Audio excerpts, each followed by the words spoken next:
Olá, pessoal! Essa videoaula é sobre crescimento e desenvolvimento das plantas. Bom, definindo um pouco os conceitos, o que é crescimento? Crescimento é um termo quantitativo relacionado às alterações de tamanho ou massa de uma célula, um órgão ou um organismo como um todo.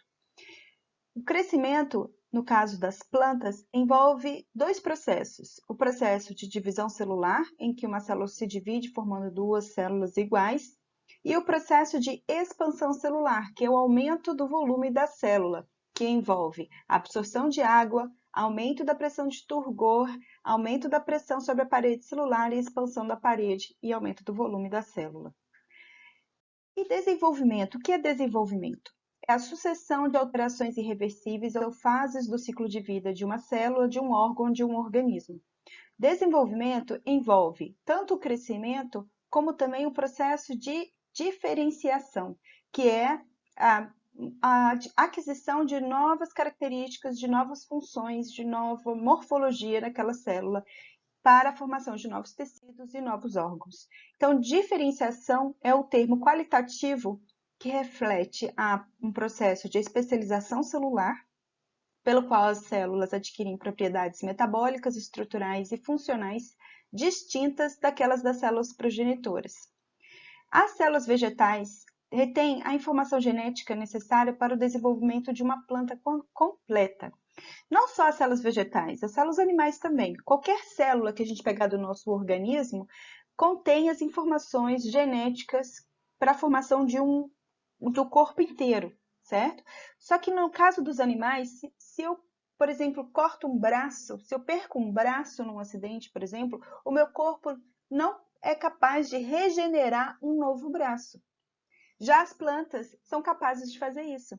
Quando a gente corta um pedaço de um ramo, um pedaço de uma raiz, as plantas conseguem regenerar um novo ramo, novas folhas, conseguem regenerar novas raízes.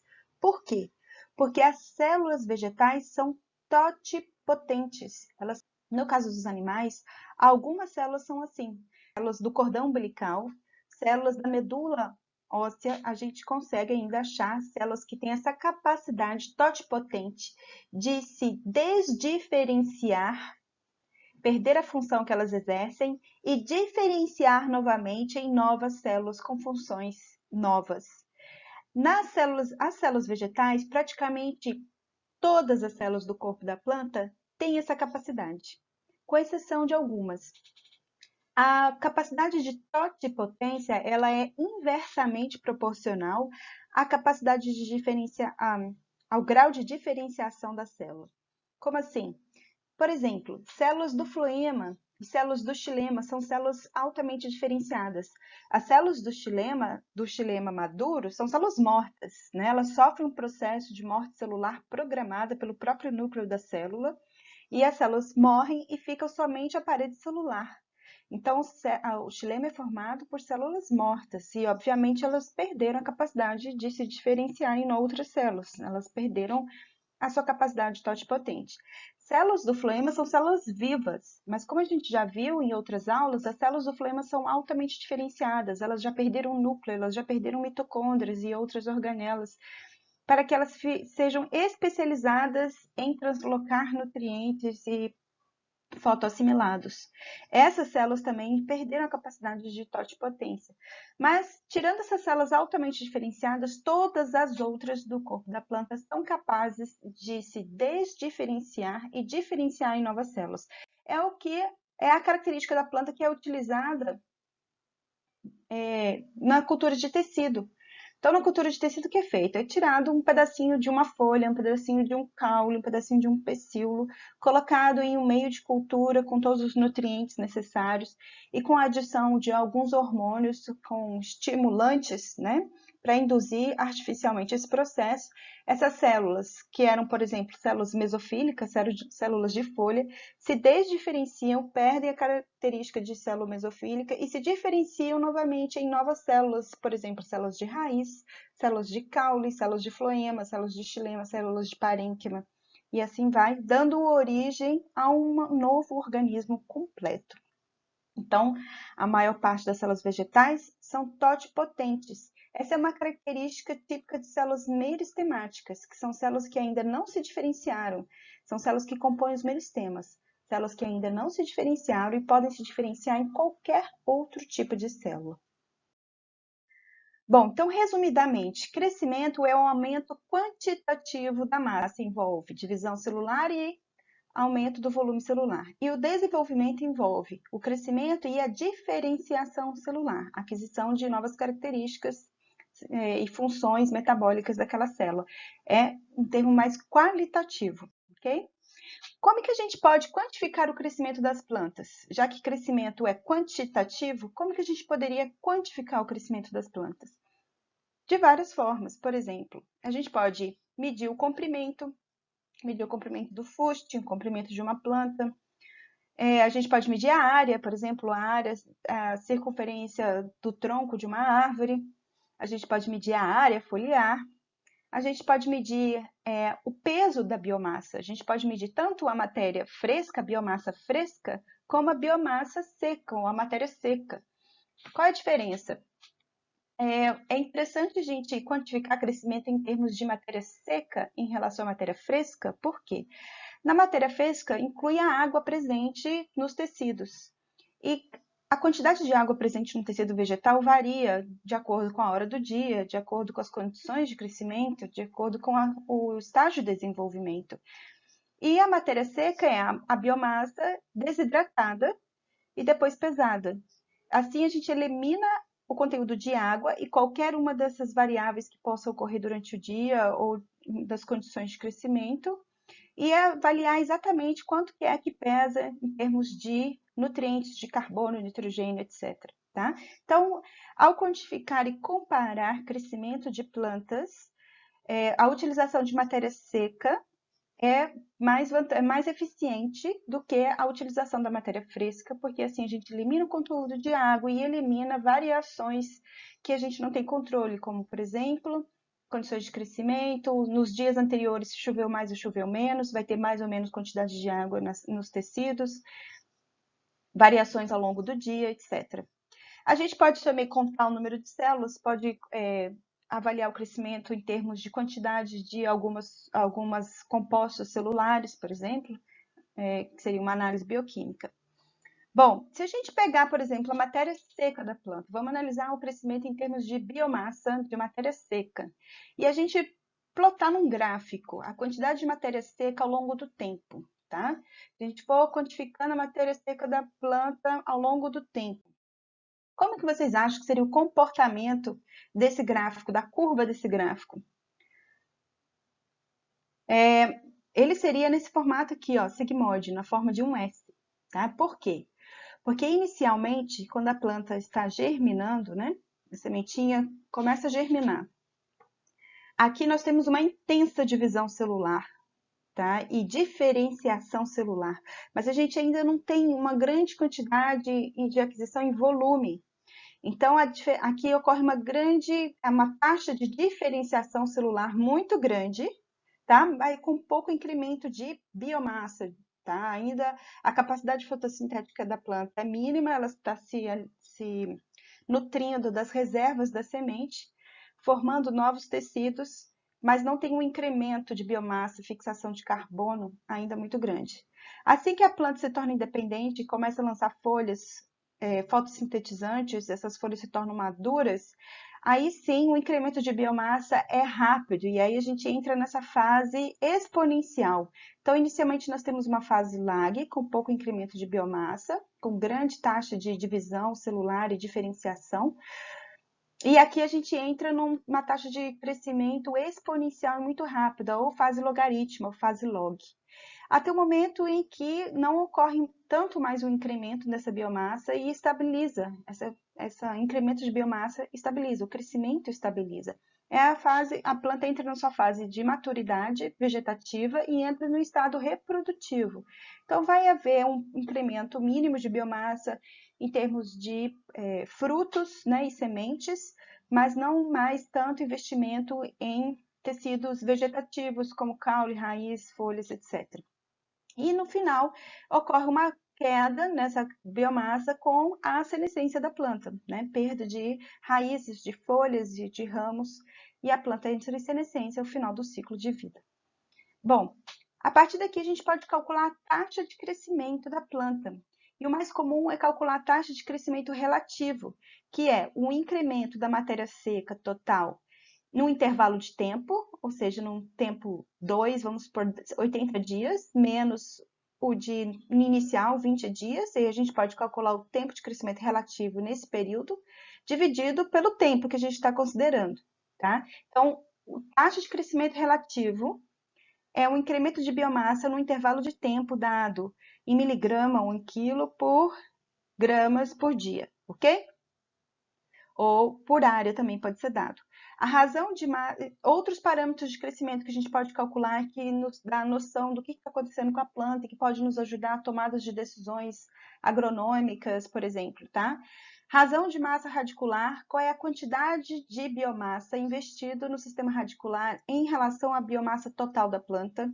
Razão de massa caulinar, que nos dá a ideia de quanto de biomassa que tem investido no caule em relação à planta toda, a razão de massa foliar e também razão de área foliar, que é a quantidade de biomassa em termos de área fotossintetizante em relação à biomassa da planta como um todo.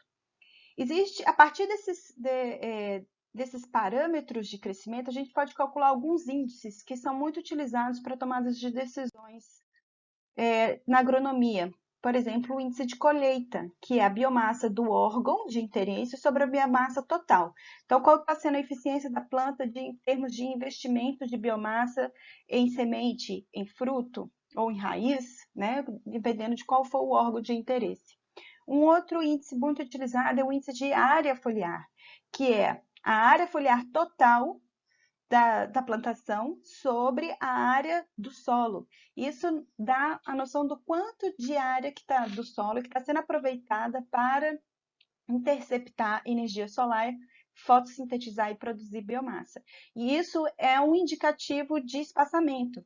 Se existe uma faixa ideal para índice de área foliar, essa faixa varia de cultura para cultura, mas em geral ela fica entre 2 e 5. Então, se eu tenho um índice de área foliar muito diferente dessa faixa aqui, indica que ou eu não estou aproveitando muito bem a área do meu solo e eu posso adensar as minhas plantas, ou elas estão começando a sombrear umas às outras, o que não é interessante, porque elas estão investindo energia na produção de folhas de biomassa que não estão absorvendo energia luminosa de forma eficiente, porque uma planta está sombreando a outra, e é necessário aumentar o espaçamento entre essas plantas para obter o maior uso eficiente da área do solo, da área de plantação que eu tenho. Bom, essa é uma curva típica de crescimento de um organismo, no caso de uma planta, mas uma planta anual, né? Ou uma planta aqui que tem um ciclo de vida em 120 dias. Mas como é que fica no caso de plantas perenes? Tá? No caso de plantas perenes, como de uma árvore, por exemplo, que vive muitos anos, a gente vai observar assim, uma curva, todo ano a gente vai observar uma curva sigmoide como essa. Tá? Então, existe um investimento grande em biomassa, e depois, uma época do ano, esse investimento geralmente chega à época reprodutiva, depois um grande investimento de novo no corpo vegetativo da planta, e depois ela entra em estado reprodutivo novamente, e assim vai, ok? Bom, o ciclo de vida de uma planta engloba várias fases de desenvolvimento. Então, nós inicia com a gametogênese, formação dos gametas, fecundação, né, o encontro desses gametas formando o embrião, e aí ocorre o desenvolvimento desse embrião e formação da semente. A semente é dispersa, assim que ela encontra um lugar propício para germinar, ela germina, dando início ao desenvolvimento vegetativo. Completado o desenvolvimento vegetativo, a planta entra no seu estado reprodutivo até que senesce e morre, ok? Bom, uma vez que ocorreu a fertilização, polinização e fertilização, entra o processo de desenvolvimento, a fase de desenvolvimento da semente, que envolve a fertilização, formação do zigoto. Esse zigoto agora vai se desenvolver para formar um embrião, isso é chamado de embriogênese, o desenvolvimento do embrião. Esse embrião, uma vez formado, a semente também entra em maturação, ou seja, é acumuladas reservas nutricionais para esse embrião, para depois, posteriormente, ele conseguir se desenvolver numa nova planta. Essa semente, ela geralmente perde uma grande quantidade de água, entra em estado de dormência, metabolismo bem baixo, até que essa semente é dispersa, encontra um local propício para germinar, e condições que quebram essa dormência, e assim essa planta germina, esse embrião germina, e assim que lança a radícula, ela germina, a gente considera que ela germinou, dando origem a uma nova planta e um novo ciclo. Vamos ver com mais detalhes como que ocorre a fase de desenvolvimento da semente. Bom, então inicia-se com a embriogênese. Assim que ocorre a fecundação, tá? Aqui tem um saco embrionário, os núcleos do pólen fecundam os núcleos polares, tá? E a osfera é uma dupla fecundação. E a osfera vai dar origem ao endosperma. Então, forma-se o zigoto inicialmente com 2 células, e essas células vão se dividindo, formando um aglomerado de células que vão se diferenciando nos meristemas. São diferentes tipos de meristemas que depois cada um vai dar origem aos cotilédones, ao hipocótilo, o primórdio do caule e à raiz primária, tá certo?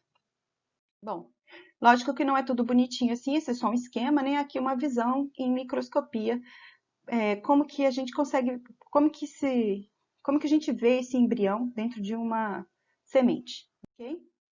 Bom, aí uma vez o embrião formado, ou em algumas espécies paralela à formação do embrião, ocorre a formação do endosperma, onde vai haver acúmulo de reserva, tanto na forma de proteínas, de lipídios e carboidratos, que vão ser utilizados pelo embrião após se destacar da planta-mãe e encontrar um local ideal para germinação.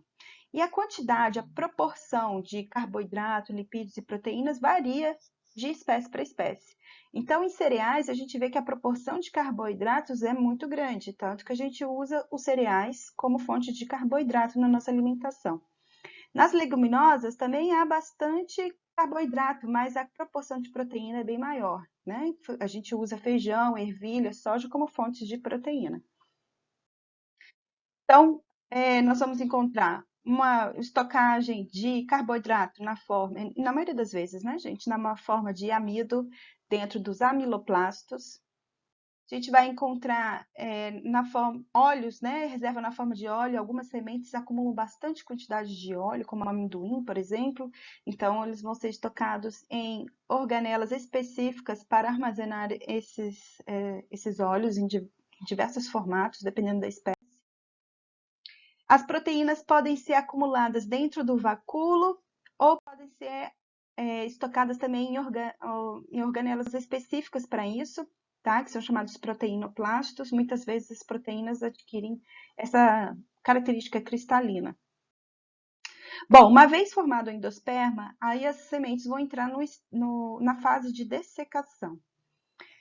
Aqui nós temos o incremento de biomassa desde o início do desenvolvimento da semente até que ele atinge sua maturação, tá? Que é formação do embrião, embriogênese e formação do endosperma. E a quantidade de água vem diminuindo progressivamente, mais rapidamente no final. Essa quantidade de água chega a 3%, dependendo da semente, tá? Algumas sementes desidratam mais, outras menos, o que nos permite dividir as sementes em 2 grupos, as ortodoxas e as recalcitrantes. As sementes ortodoxas toleram o dessecamento, elas passam por um dessecamento quase que total, tá? E as sementes recalcitrantes não toleram esse tipo de ressecamento, elas retêm bastante água. Geralmente são sementes maiores, mais carnosas, e essas não duram muito tempo no ambiente, elas têm que germinar rapidamente. Caso não encontrem um ambiente adequado para germinação, elas acabam se deteriorando, tá? Justamente pela grande quantidade de água. Agora, sementes que conseguem dessecar quase que totalmente, elas resistem mais tempo no ambiente antes de ocorrer a germinação. Algumas sementes não ressecam nada, elas não entram nesse estado quiescente, nesse estado de dormência. Por exemplo, as sementes do mangue, né, da Rhizophyra mangue, são chamadas sementes vivíparas. Vocês já devem ter visto isso aqui perto de praia, alguma praia perto de um mangue, né? Da foz de um rio. Geralmente a gente vai encontrar os mangues. E muitas vezes a gente vê isso aqui boiando, né? Na praia ou na areia da praia.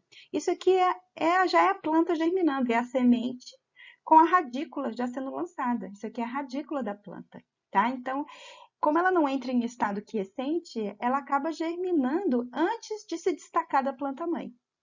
E assim que ela destaca, a radícula já é no formato que ela cai. No caso do mangue, é um solo muito fofo, né? Cheio de água, encharcado. Então a radícula cai em forma de lança, certinho, né? No chão, e onde ela já começa a se desenvolver.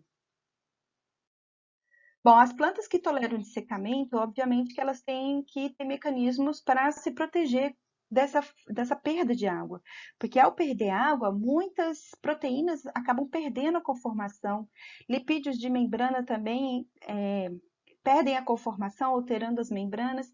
Para isso, as plantas sintetizam compostos, proteínas que se ligam a esses lipídios de membrana e que envolvem as proteínas, as enzimas, para que elas não se desnaturem, não percam a sua conformação durante o dessecamento. E uma das proteínas que é sintetizada, que protege as membranas celulares e outras proteínas são as proteínas LEA. Então, são proteínas LEA, são típicas de plantas que toleram dessecamento. São produzidas nas sementes de espécies que passam por um dessecamento intenso e entram em estado de dormência antes de serem germinadas. Então, se a gente olhar no gráfico, o desenvolvimento da semente é parecido com um gráfico de crescimento da planta, né? Primeiro, ocorre uma intensa divisão e diferenciação celular no embrião, até que o embrião, de fato, começa a aumentar grande quantidade de células e as células começam a aumentar de volume. Nessa fase aqui de crescimento exponencial também ocorre o acúmulo de reservas, grande quantidade de proteína, lipídios, carboidratos no endosperma, até que a semente entra em dessecamento, o metabolismo abaixa ao mínimo e ela entra em dormência. Bom, assim que a semente encontra um local propício para germinar e ela lança a radícula, tá? A gente fala que a semente germinou. Então, a germinação representa o início do crescimento do embrião e formação da nova planta. Para os fisiologistas, inicia-se com a absorção de água pelos tecidos da semente, chamados de imbebição, e logo após, transformações metabólicas promovidas pela imbebição levam ao crescimento e desenvolvimento da radícula através das estruturas envoltórias da semente, marcando o fim da germinação e início do crescimento da planta, ok? Bom, existem dois tipos de germinação, a germinação epígena e hipógea. Germinação epígena os cotilédones se elevam acima do solo, é típica de cotiledôneas, e os cotilédones, assim que são lançados fora do solo, eles se tornam fotossintetizantes, como fonte de produção de carboidratos. Aqui os cotilédones se tornam fontes de produção de carboidratos para o início do desenvolvimento da planta. Na germinação hipógea, os cotilédones permanecem no solo, eles não são lançados e não são fotossintetizantes, é típico de monocotiledôneas. E esses cotilédones constituem uma principal reserva, um órgão de reserva. Eles são mantidos no solo e geralmente eles são muito ricos em reserva, principalmente carboidratos. Então, eles que vão nutrir o desenvolvimento da planta logo no início, até que o primeiro par de folhas fotossintetizantes seja lançado.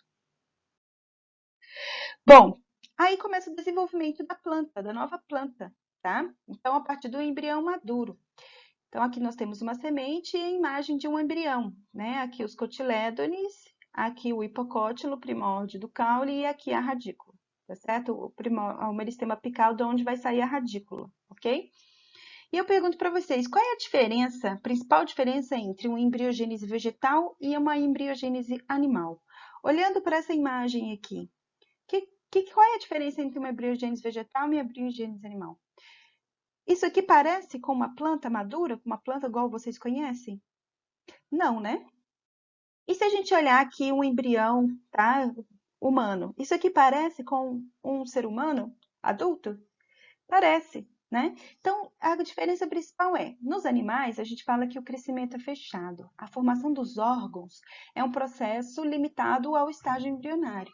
Então, desde o embrião já são formados todos os órgãos, coração, pulmão, fígado, 2 braços, 2 pernas, e depois, praticamente, a gente só cresce. Lógico, continua desenvolvendo com formação e maturação de alguns órgãos, mas a maior parte, tá, do desenvolvimento já se deu dentro da barriga, quando ainda o embrião estava ligado na mãe, tá? Dentro da barriga da mãe.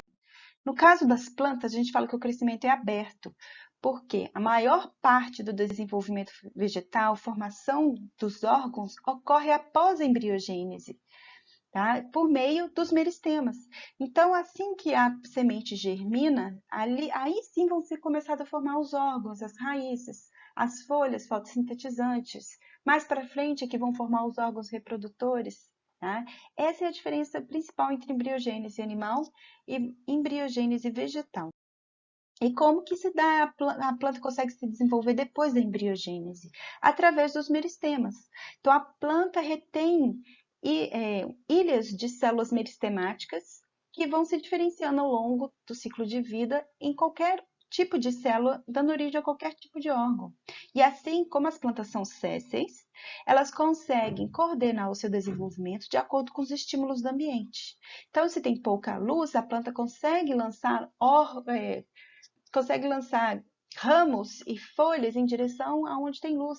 Se tem pouca água e pouco nutriente, as raízes conseguem se desenvolver na direção onde há água e nutriente. Se as condições não estão propícias, a planta não desenvolve órgãos reprodutivos. Se as condições são propícias, ela investe na reprodução. Isso permite que as plantas consigam coordenar o seu desenvolvimento de acordo com as condições do ambiente. Bom, estamos aqui falando de meristemas, mas afinal, o que é um meristema?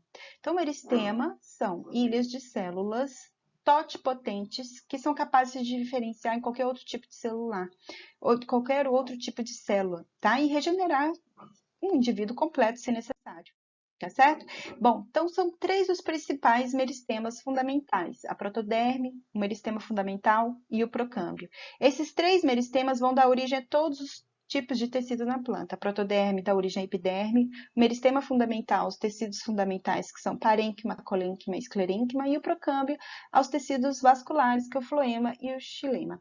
Nas plantas que possuem crescimento secundário, o procâmbio e a protoderme vão dar origem ao filogênio e ao campo vascular, que são meristemas secundários. Então, somente as plantas que possuem crescimento secundário vão formar filogênio, que vai formar o suberefiloderme, e o câmbio vascular, que vão dar origem ao floema e ao xilema secundário. Os meristemas primários, a gente consegue observar aqui no embrião, ainda na semente, né? Então, aqui a gente tem o meristema da raiz, tá? Aqui nós temos o meristema fundamental, o procâmbio, a protoderme. Aqui nós temos o meristema apical e aqui a gente vê os cotilédones. E aqui é o endosperma da semente. Bom, e como que a planta consegue coordenar seu crescimento, então, e o seu desenvolvimento de acordo com as condições do ambiente? Como é que ela sabe se ela tem que investir mais em raiz, se ela tem que investir mais na parte aérea, em folhas para buscar luz? Como que ela sabe como que ela vai manter a área e a espessura foliar? Bom, a planta ela consegue perceber o ambiente, as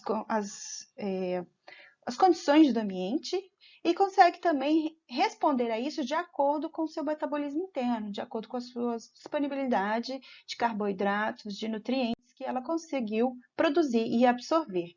Então, o crescimento e o desenvolvimento da planta são controlados e coordenados de acordo com fatores externos, exógenos ou internos, endógenos. Entre os fatores exógenos externos estão fatores abióticos e fatores bióticos. Abióticos como disponibilidade de luz, de água, temperatura, e bióticos de acordo com a interação com outros organismos, infecção de patógenos, por exemplo, associação com micro-organismos simbióticos, como bactérias fixadoras de nitrogênio, com fungos micorrízicos. E fatores endógenos. Fatores endógenos incluem tanto a expressão, o controle da expressão gênica, principalmente guiada por moléculas sinalizadoras, que podem ser proteínas, peptídeos, RNAs e microRNAs e hormônios. Os hormônios, o que são os hormônios? São mensageiros químicos que mediam a comunicação entre as células, entre os tecidos e entre os órgãos.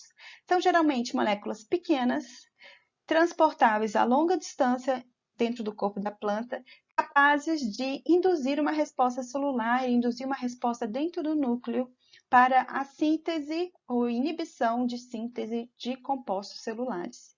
Então, hormônios vegetais são moléculas orgânicas sintetizadas em uma parte da planta, que são translocadas para outra parte da planta, onde tem um tecido ou uma célula-alvo, e são transportados em baixíssimas concentrações, são percebidos pelas células em baixíssimas concentrações, mas conseguem induzir uma grande resposta dentro das células. Elas são reconhecidas por receptores na membrana das células e causam uma resposta fisiológica, que vão incentivar ou inibir o crescimento, o desenvolvimento e o metabolismo daquelas células. Os hormônios vegetais são vários e é deles que a gente vai falar nas próximas videoaulas. Então, os principais são auxinas, citocininas, gibberelinas, ácidos bicídicos, etileno, brasinosteroides, ácido salicílico e jasmonado. Vamos falar sobre eles então nas próximas videoaulas. Encontro vocês lá. Um abraço!